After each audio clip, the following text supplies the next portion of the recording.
Today's interview is dedicated to the UN Day of Sport Development and Peace.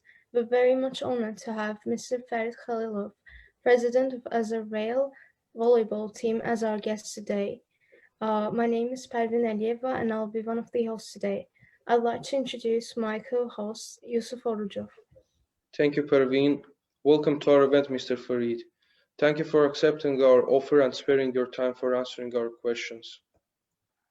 Thank you, guys. For me, it's really a good chance to tell a little bit about the work I'm doing, the sport I love, and I believe that you will love the sport also.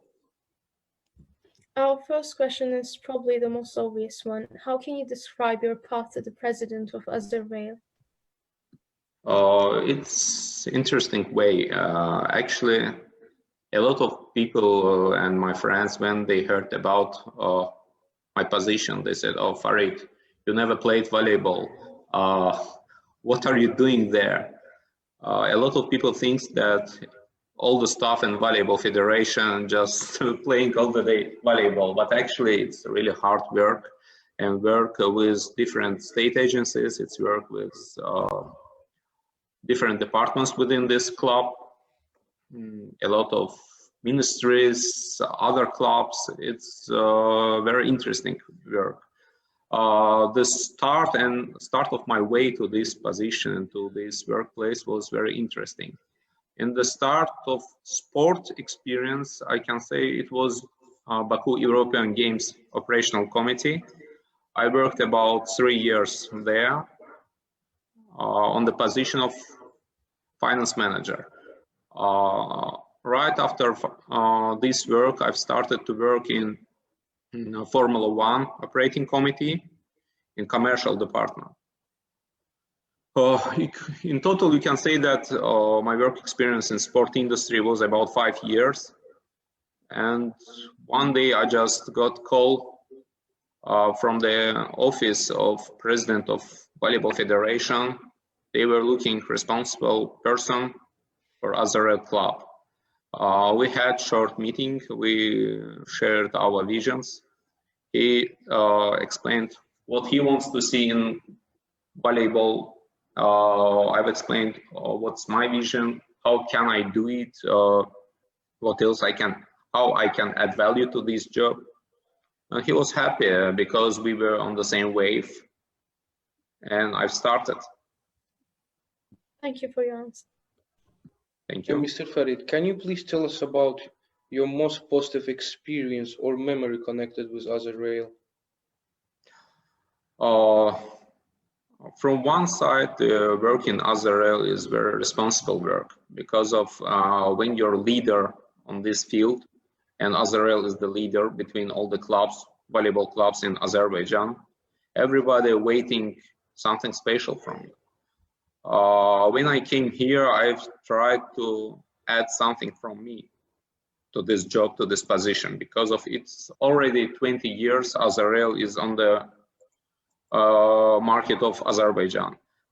It changed a lot of presidents. Every president, when he starts to work, he's adding something from himself, a part of his soul to this job. I've analyzed different areas of this work and found that the strongest volleyball players coming from the families where incomplete families, you can say, or children who has no parents at all, who has no another second chance to life. That's why I decided to we can say that the last day of each February is traditional International Volleyball Day, and all the federations and clubs celebrating this holiday. And it's up to federation or club how they will celebrate it, because of somebody just making tournament to celebrate this holiday, somebody making some souvenirs and distributing it in the street. From my side, I offered to federation that let's do something different. We visited some places. We found a lot of children who has no parents and decided to make a holiday to them from one side, from another side, to make some competitions invite some animation team. From another side, we decided to make these competitions like that to identify the strongest sides of these children. Maybe to later involve them to training sessions of volleyball team and give them chance to become famous international volleyball players. That's why 2 years before we did it. We invited guests, we invited these children, we celebrated it, and we identified the children who really has future in volleyball. Later we have plans, we still have plans in terms of pandemic, to develop these children, to train them and try to make them volleyball players. It's not so simple, you know. Still in our country, sport is not accepted as the job. People look into the sport as a hobby. But I was trying to deliver this idea that sport is really a job. It's a very good job, what can give you a chance to travel, chance to find new friends, very good chance to show you on international arena, to show everybody what you are. And I think it's interesting opportunity, interesting chance. And these children show themselves. So we will work in our plan to work again with them, and every year to make such competitions, identify children and work with them, give them this chance. And that was the best experience really within Azerrail, because of when you see their faces, how they're happy not to win in this competition, even to be part of this holiday, I think it's good and makes happy everybody. Okay.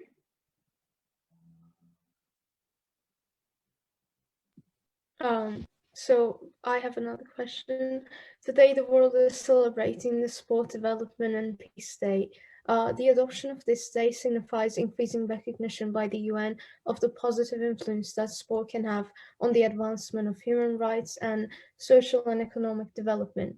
In your opinion, in which way the development of sport in Azerbaijan impacts the reinforcement of human rights and socio-economic progress of our country? I think really sport and volleyball in general plays very important role in social and economic development in every country. It plays important role in integration of Azerbaijan to international communities. As you know, Azerrail has the 20 years history, and during these 20 years, I see a lot of videos, pictures about history of this club. We've seen how people changed their vision, how they changed their minds.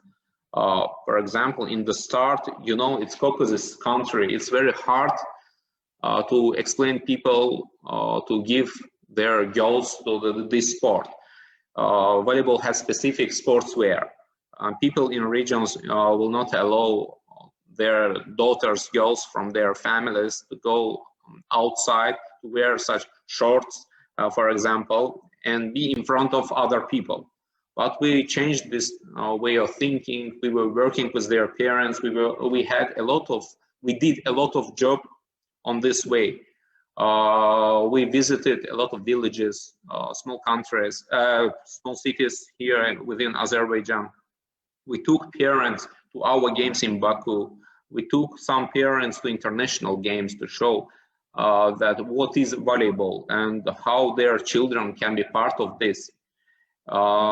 In the start, it was very hard, really hard, because of when it comes to equal rights, when it comes to the right of girls to say that yes to their families, to their parents, that yes, it's my decision, I want to be part of it. It's right of parents say, okay, I'm allowing you to wear this, depends on the age of these children. It's very hard and long way, but we did it. And now even we have situations when parents bringing their children to our club, they're saying, hello, we want to bring our children to the sport. We've seen that they can travel. Is it real? They will travel? We said yes. Do we need to pay something? We said no. If they're good players, they have chance to earn huge money around the world. They can work and develop our Azerrail volleyball around the world to make higher and higher our flag. So we can give them chance to do a lot on this way. And it seems that now we came to this situation when people believe in us, they trust in us. They can, you know, what's the most valuable in life of people? It's their children. If they trust us, their children, and so they trust in us, and it's good. Thank you. Thank you for your answer. In the 2020 Agenda for Sustainable Development, sport is said to be a cost-effective and flexible tool in promoting peace and development objectives. How does sport in Azerbaijan promote tolerance and respect, and it contributes to the empowerment of women and of young people, education and social inclusion objectives? Sport is very strong tool on this way. You know that tolerance and respect to other nations, other gender, between men and women, it's very important and hard process. As you know, the last season in my team, in the same time we're playing girls from Slovenia, Croatia, Senegal, Russia, Azerbaijan, and they were playing as one team. You know, there are huge differences in team sport and other sport. When you're a boxer, you're just one person. It doesn't matter what happens between you and your team. You're just, if you're strong, you will get victory. But in team sport, it's different. You know, if there are some conflict within the team, some problems in team, this mechanism will not work. So it will be stopped. Okay, we had experience in volleyball, for example. We had the strongest players around all the world. It was Croatia, Slovenia, United States, Russian. But in the reason of conflicts in the team, this team was playing very bad. So they were not able to earn results, which was got even with much weaker teams. So we're trying and we're talking to our team a lot. We're explaining everything. We're explaining the tradition, specific points of each country. When we're bringing new player to the team, we're trying to talk to our team, explain, please make attention on this. For example, a lady from Senegal, she is Muslim, she's making namaz, she has totally different understanding of world. Girls from Russia, a little bit different girls, and they love to make fun a lot. So we're trying to find similar interests to these girls, to make some, to spend free time together. We're motivating them to visit museums, cinemas together, to make one team. And after they became one team and they're respecting each other, they can get good results. Because without no team, it's impossible to get any results in this sport. Another case I want to tell you about tolerance in sport. For example, in my experience when I was working in Baku 2015, maybe you've seen this video when our boxers had competition. It's 91 kilograms category. They were boxing, and the first place was taken by our Azerrail boxer. The second place was Russian. Third place, I think, was athlete from Ukraine. By passport, he was from Ukraine, but by nationality, he was Armenian. And the person who was providing medals and giving medals was President of Azerbaijan Republic. He gave medal to other athlete, everybody was screaming, saying great. When he gave medals to a Russian athlete, everybody was great. But when he started to providing medals to Armenian athlete, all the stadium was screaming, making boo, whatever. So Mr. President by himself stopped the situation and explained. Yeah, yeah, so it's great. Georg Manukyan was the athlete from Ukraine, and Mr. President asked people not to do it because of sport is sport, politics is politics. And we must respect the people who is coming to your country. You should be, it's your home, and you cannot be like that to your guests. You should respect them. You should show all your best to your guests. And that's why he asked to stop, and the people stopped it, and he gave medal, shake hands, and said thank you, congratulated him, and all the stadium was applauding that it's great. That's what is sport, and we want to develop these values to all the athletes, to teams. You know, sport team is not just it's one team players. There are a lot of stuff around it. It's medical stuff, there are coaches, there are managers, and a lot of other stuff.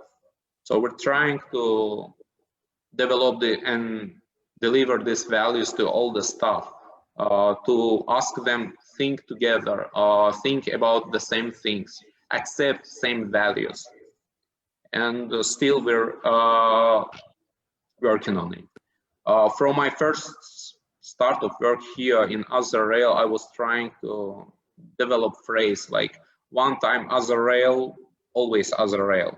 Even when pandemic starts and there was a lot of problems around all the world, all the countries closed their borders, we were not able to send back our players from, for example, Senegal, other countries, Croatia, they closed their border. And originally by rule, we need to stop contracts with players. It was written in our contract, but we continuously supported them. We continued supporting them until the moment they reached their homes. So we found tickets. Yeah, it was very expensive on this moment. We found it. We tried to explain them one time Azerrail, always Azerrail. So we're still have connection with them. We're supporting them when they're playing in another clubs. We're happy when they're getting victories. We're supporting when they losing. But still, we're like one family, and we want such values to we want them to accept these values by themselves. It's not just about us. It's like dialogue. It's two sides. So I think it's enough. Yeah. So it's like that, and we're really working on this respect to each person. It doesn't matter. It's man, woman, which nationality, religion. It doesn't matter. So it's your teammate. It's part of your club. It's part of your life. Thank you.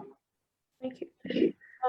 It's amazing that Azerrail is an 8-time Azerbaijani, as well as champion of the League Cup in 2002 and Challenge Cup in 2011.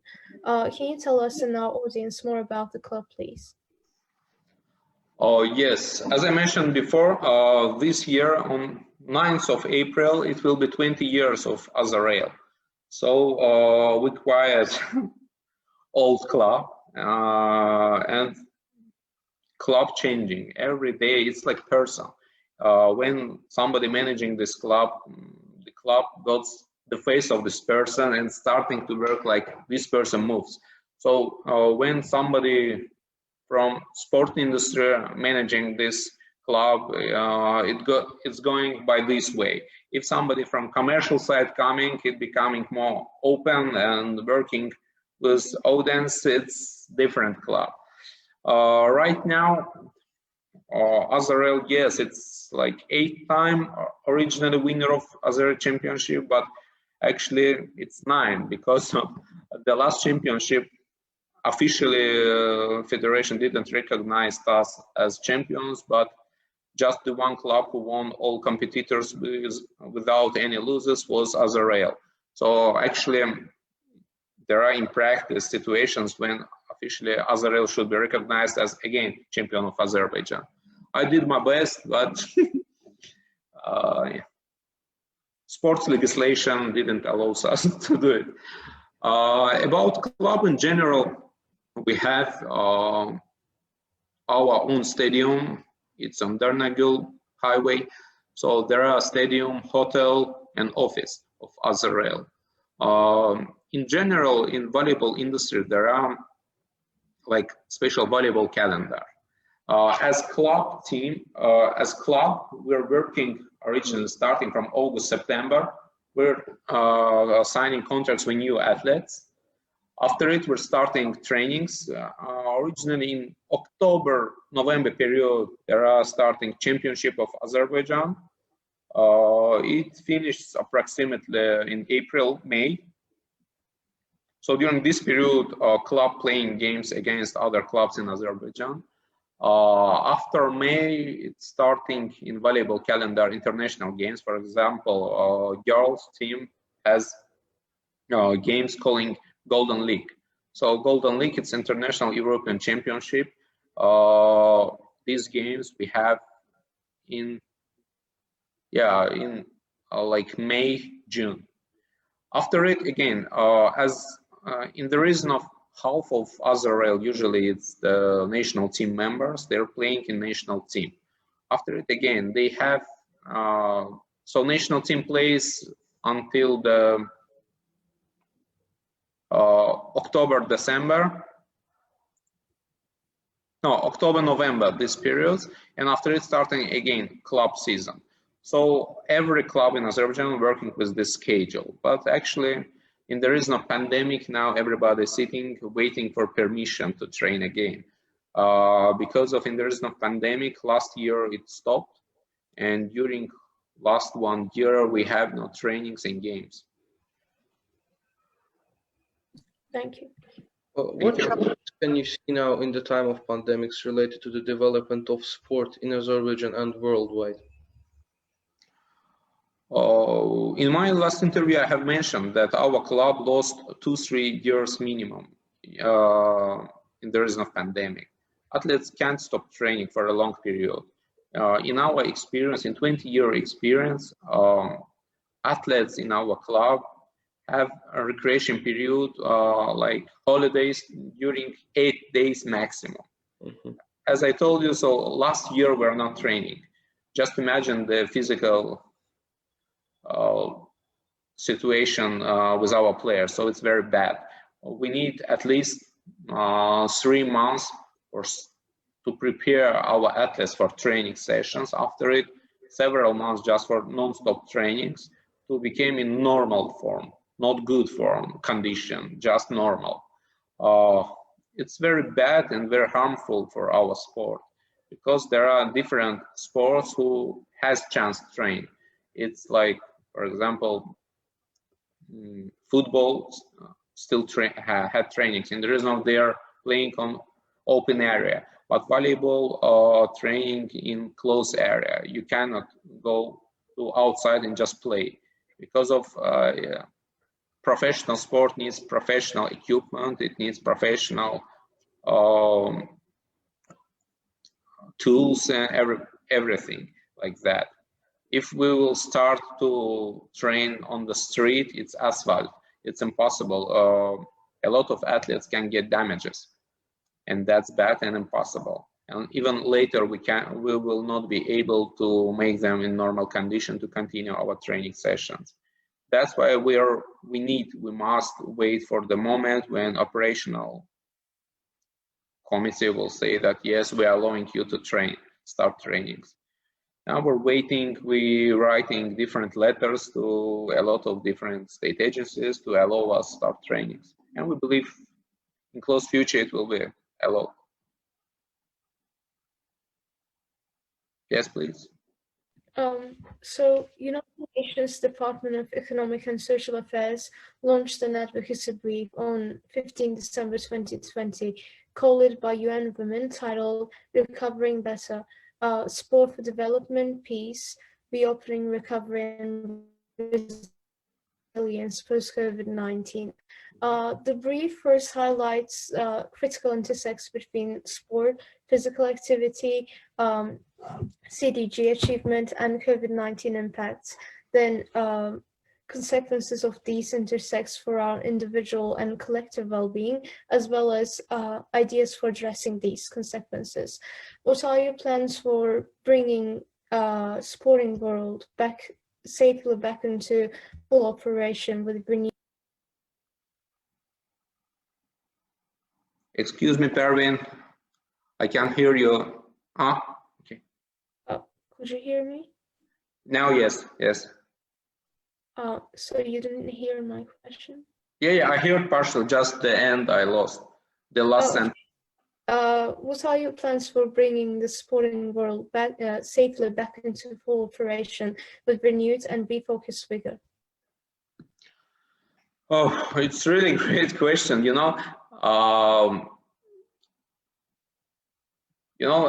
In international sport area, it's never had such situation like we have now.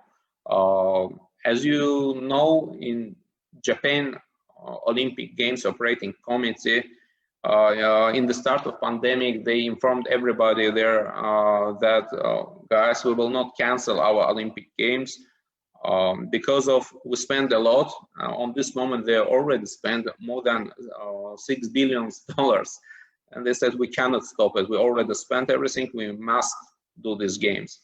After passing 1 or 2 months, again they gave interview and they said we are sorry, but we must say that we will not have Olympic Games.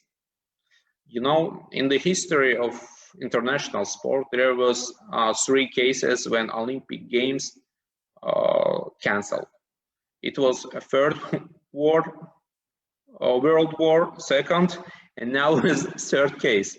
So after some period, they again made interview and they said that, okay, we will make these games, but with spatial terms, when the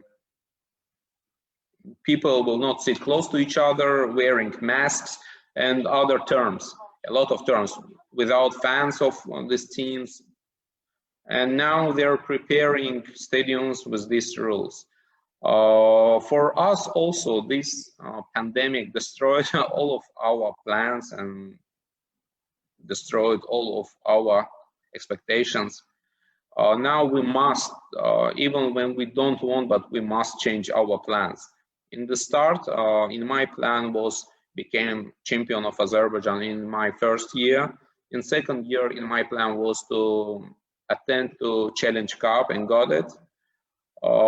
In later periods, World Championship. But currently, the first step was done, so I became de facto the champion of Azerbaijan. We applied to Challenge Cup and we got really strong team. But at the last moment, we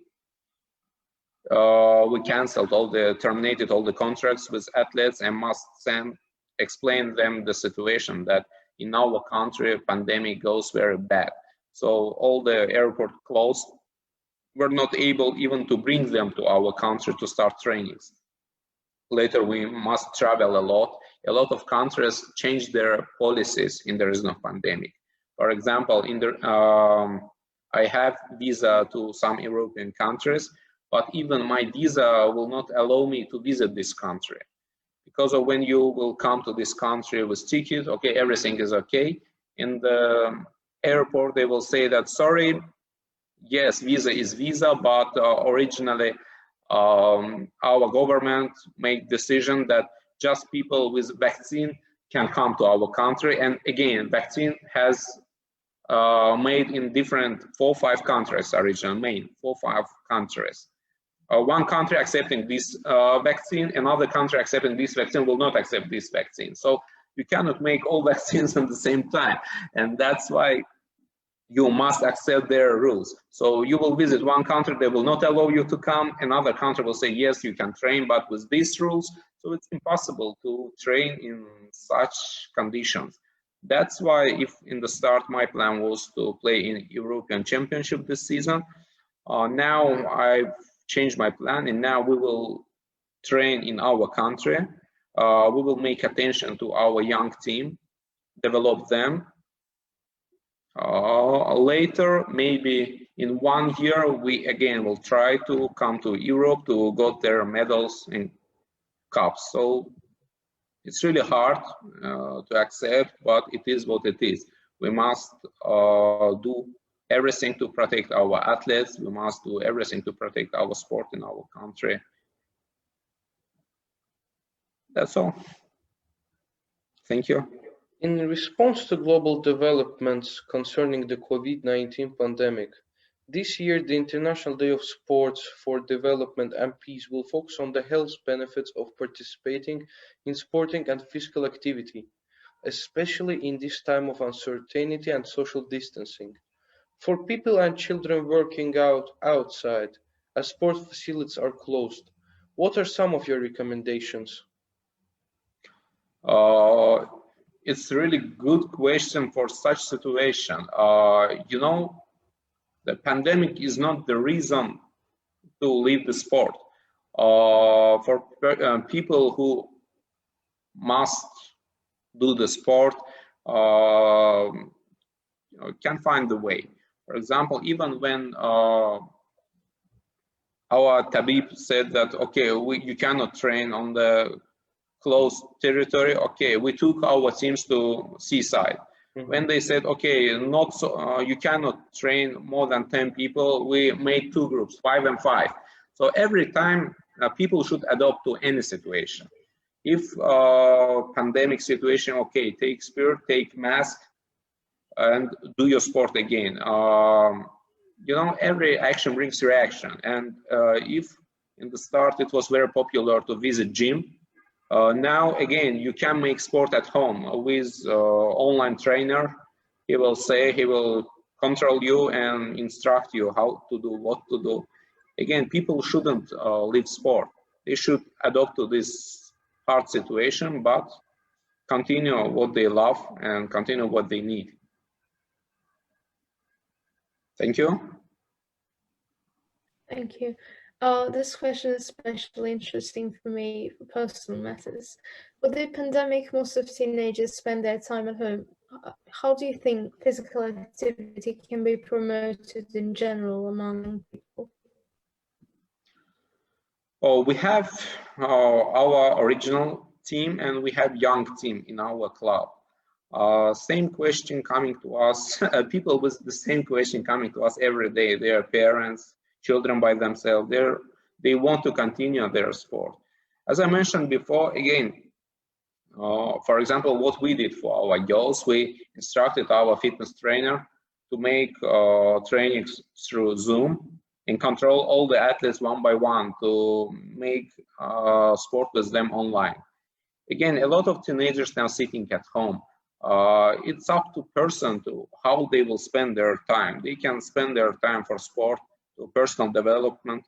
Even me, sitting at home, I can't sit so much, so I need to work, do something. I'm spending a lot of time for self-education, so a lot of online training sessions, qualifications, you can go just online. So this can help our teenagers. Again, go online, but continue sport, continue education, and become stronger and stronger day by day. Thank you. Thank you. We'll consider those. What are your and Azerrail plans for the future? Future plans, again, it depends on the pandemic situation in the country, because of, as we made plan before, so your plans goes to left, your actual situation goes to right. Current plan is to work on our young team. I believe that if to work hard now, we can get very good results in the future. Actually, for club, it's simple. It's not national team. Any moment I can bring new strong athletes from other countries and make my team stronger.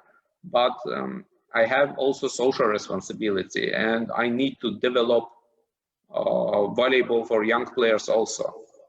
For these purposes, we will bring again, as soon as airports will be open, we bring new athletes to our team. From another side, we will work hard with our young team. And I believe for the season 2022-2023, we will get the medals in Europe. And as I told you, we will go to the World Championship. They want it or not, I will reach. Hopefully. Yeah, thank you very much. Thank you, Mr. Farid, for your answers. This was a very interesting conversation, and I hope that quarantine will be lifted up very soon. and we'll be back to the gyms. Would also like to wish you and your team best of luck and further achievements. Thank you very much. Thanks a lot, Mr. Farid. We really enjoyed our conversation today, and we hope to see you in our school to talk to us in our peers in person. Happy Thanks very Sport much. Development Peace Day. Thank you very much. I believe that in some future I will visit also your school. It was in my plan to take some good, very good athletes with me, maybe to make some projects with your school together for children. We believe that we can get very good athletes also from school. It's quite good and strong school. Thank you again. Thank you for everything. Bye. Thank you. Bye.